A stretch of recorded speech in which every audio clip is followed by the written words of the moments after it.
सुंदर अवसर है हमारे पास। भगवान का प्रादुर्भाव हुआ है और धरा धन्य हुई है। धन्य होता है पृथ्वी का कण कण। जब पृथ्वी के तारणहार उद्धारक धरा पर आते हैं तो धरा धन्य होती है। आसमान धन्य होता है, हरितिमा धन्य होती है, नदियाँ, जलाशय, तालाब सब धन्य होते हैं, पशु पक्षी भी धन्य होते हैं, प्राणी जगत प्रफुल्लित, आनंदित, तृप्त और संतुष्ट हो जाता है। प्रभु का प्रादुर्भाव अवतरण कहलाता है। ऊपर से उतरकर अपनी स्थितियों से नीचे उतरकर मनुष्य की तरह, मनुष्य जैसी पीड़ा को जीने भोगने के लिए जब प्रभु आते हैं तो हम उनको अवतरण बोलते हैं। बहुत सारे लोग कहते हैं कि नहीं, उन्होंने तो जन्म लिया था। तो तुलसीदास जी कहते हैं कि जो शुभ तिथि है, वार है ना, समस्त भय अनुकूल। और फिर क्या हुआ, क्या है वो? श्री राम के जन्म का वो क्या है? मूल है। अब फिर कईयों ने कहा वो तो प्रकट हुए थे, तो बाबा ने वो भी कह दिया कि भय प्रकट कृपाला दीन दयाला। कईयों ने कहा नहीं, वो उन्होंने तो अवतार लिया था, तो बाबा ने वो भी कह दिया कि विप्रधेनु सुर संत हित लीन मनुज अवतार, निज इच्छा निर्मित कृपा।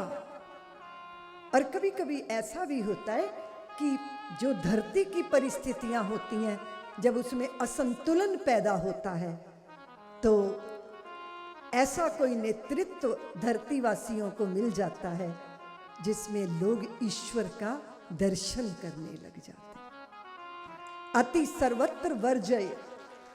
कभी कभी लोग कहते हैं कि आसमान से उतरकर भगवान आते हैं, पर कभी कभी लगता है कि धरती के हालात और परिस्थितियां जब चुनौती देते हैं तो मनुष्य जब उन्हें स्वीकार कर लेता है तो वो स्वयं ही ईश्वर का रूप होकर समाज का नेतृत्व करता है। हालात और परिस्थिति, जब असुरता बढ़ गई, जब दानवता बढ़ गई, जब अनीति का आचरण होने लगा, जब वेद के अर्थ को व्यर्थ सिद्ध करने का प्रयत्न होने लगा, और जब सत्ता शासन पाकर निरीह प्राणियों पर अत्याचार बढ़ा, जब संतों का भी रक्त दान में मांगा जाने लगा, तब जब यज्ञों के ऊपर अत्याचार होने लगे, जब परंपराओं को दूषित करने का प्रयत्न होने लगा, जब मदिरा, मैथुन, मांस और मुद्रा ही जीवन का सर्वोच्च पुरुषार्थ माना जाने लग गया, जब नरीही और वो जो अपने को आधार शून्य मानते थे, वो बेचारे त्राही माम त्राही माम त्राही माम का जो है आर्तनाद करने लगे, तो वो सत्ता प्रादुर्भूत हुई, जिस सत्ता ने घनीभूत होकर मनुज का रूप धारण करके समाज का नेतृत्व किया। और जो दीनहीन थे उन सबको कहा कि तुम दीनहीन नहीं हो, सर्व समर्थ हो, अपनी सामर्थ्य को पहचानो, अपनी क्षमता को पहचानो।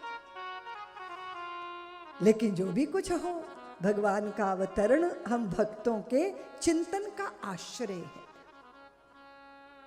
आज हम ठाकुर जी का चिंतन करते हैं, उनके बाल रूप का दर्शन करते हैं, उनकी लीलाओं का दर्शन करते हैं, और चित्त आनंद से परिपूत होता है ना। हमने सुख जाना है, पर हमने सुख के बाद दुख भी तो जाना है ना। हमें मान का स्वाद मिला है, लेकिन अपमान का दंश भी तो मिला है ना। हमने हर्ष के उत्सव मनाए हैं, पर विषादों के रोने भी तो रोए हैं ना। हमें संयोग ने सुखी किया है, पर हमें वियोग ने व्याकुल भी तो किया है ना। अगर हमने शरीर धारण किया है तो शरीर छूटने का भय भी तो हम अपने चित्त में पाले बैठे हैं ना। खोना पाना, खिलना मुरझाना, ये सब हमने देखा है। एक दूसरे के विपरीत हालात तैयार रहते हैं। हाँ, जिसको पाने का प्रयत्न करते हैं, जब वो पा लिया जाता है वो इतना नाक में दम करता है, फिर हम उसके छुटकारे के उपाय ढूंढने लग जाते हैं, है ना। ये दुनिया अजब खिलौना है, विचित्र है ये सारी कहानी।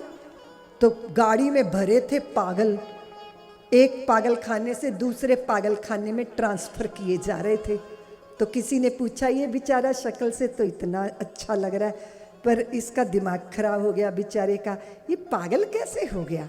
बोले, जिस स्त्री से ना ये विवाह करना चाहता था उससे इसकी शादी नहीं हो पाई, तो ये दुख के कारण पागल हो गया। तो बोले, जो इसके बगल में बैठा है वो क्यों पागल हो गया? बोले, उसी स्त्री से उसका ब्याह हो गया, इसीलिए ये पागल हो गया। ये दुनिया अजब खिलौना है, मिल जाए तो मिट्टी है, ना मिले तो सोना है। ये दुनिया अजब खिलौना है।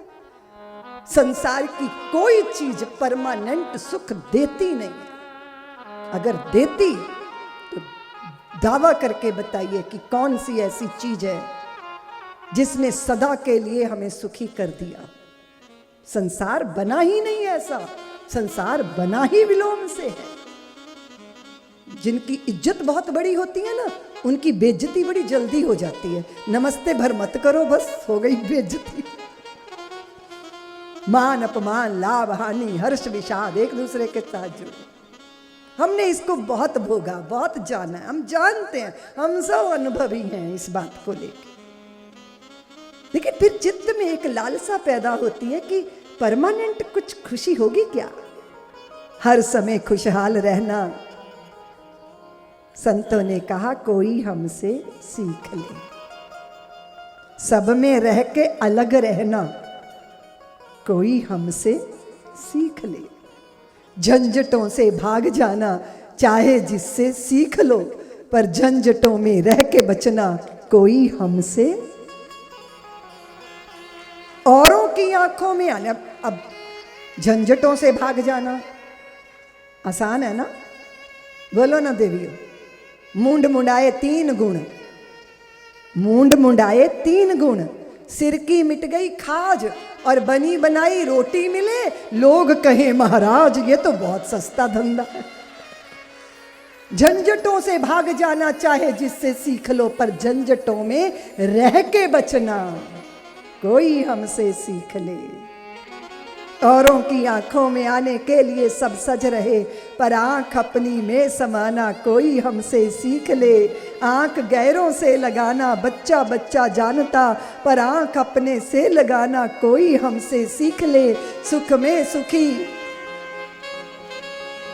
जीते ही जी बचाने के लिए सब वैद्य हैं, जीते ही जी बचाने के लिए सब वैद्य हैं, पर हर समय मर मर के बचना कोई हमसे सीख ले।